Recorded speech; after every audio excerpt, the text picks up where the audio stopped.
ಒಂದು ಜಾತಿಗೆ ಅಲ್ಲ, ಇಡೀ ವಿಶ್ವಕ್ಕೆ ಗುರುವಾಗಿರುವಂಥದ್ದು. ಬಸವಣ್ಣನವರ ತತ್ವಗಳನ್ನು, ಮೌಲ್ಯಗಳನ್ನು, ಚಿಂತನೆಗಳನ್ನು ನಾವೆಲ್ಲರೂ ಕೂಡ ನಮ್ಮ ಬದುಕಿನಲ್ಲಿ ಅಳವಡಿಸ್ಕೊಳ್ಬೇಕು.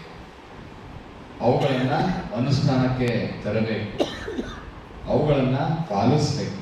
ಜೊತೆಗೆ ನಮ್ಮ ಮನೆಯ ಮಕ್ಕಳಿಗೂ ಕೂಡ ಆ ತತ್ವಗಳನ್ನು, ಚಿಂತನೆಗಳನ್ನು, ಮೌಲ್ಯಗಳನ್ನು ಮಕ್ಕಳಿಗೆ ಬಿತ್ತಬೇಕು. ಬಸವಣ್ಣ ಯಾರು, ಬಸವಣ್ಣನ ಕೊಡುಗೆ ಏನು ಅನ್ನೋದನ್ನು ನಮ್ಮ ಮಕ್ಕಳಿಗೆ ಗೊತ್ತಾಗುತ್ತೆ. ಕೇವಲ ಪಠ್ಯದಲ್ಲಿ ಮಾತ್ರ ಮಕ್ಕಳು ಕಳಿಸ್ಕೊಳ್ಳಿಕ್ಕೋಸ್ಕರ ಏನೋ ಒಂದು ಚಾಪ್ಟರ್ ಇಟ್ಟು ಬಸವಣ್ಣನ ಜೀವನ ಚರಿತ್ರೆ ಹೇಳಿದರೆ ಸಾಕಾಗೋದಿಲ್ಲ. ಕೇವಲ 2-3 ಪುಟಗಳಿಂದ ಇಡೀ ಮಕ್ಕಳಿಗೆ ನಾನು ಬಸವಣ್ಣನ ಬಗ್ಗೆ ತಿಳಿಸ್ತೀವಿ ಅಂದರೆ ಸಾಕಾಗೋದಿಲ್ಲ. ಅದನ್ನು ಹೊರತಾಗಿ ನಮ್ಮ ಮನೆಗಳಲ್ಲಿ ಇಂಥ ಒಂದು ಮಹಾನ್ ಚಿಂತಕರ ಬಗ್ಗೆ ನಾವು ತಂದೆ ತಾಯಿಗಳು ತಿಳಿಯಬೇಕು. ಬಸವಣ್ಣ ಅಂದರೆ ಯಾರು, ಅವ್ರ ಕೊಡುಗೆ ಏನು, ಏತಕ್ಕೆ ಹೋರಾಟ ಮಾಡಿದ್ರು, ಇವೆಲ್ಲವನ್ನು ಕೂಡ ನಾವು ಹೇಳಬೇಕಾಗುತ್ತೆ ಅಂತ ನಾನು ಹೇಳಲಿಕ್ಕೆ ಇಚ್ಛೆ ಪಡ್ತೇನೆ.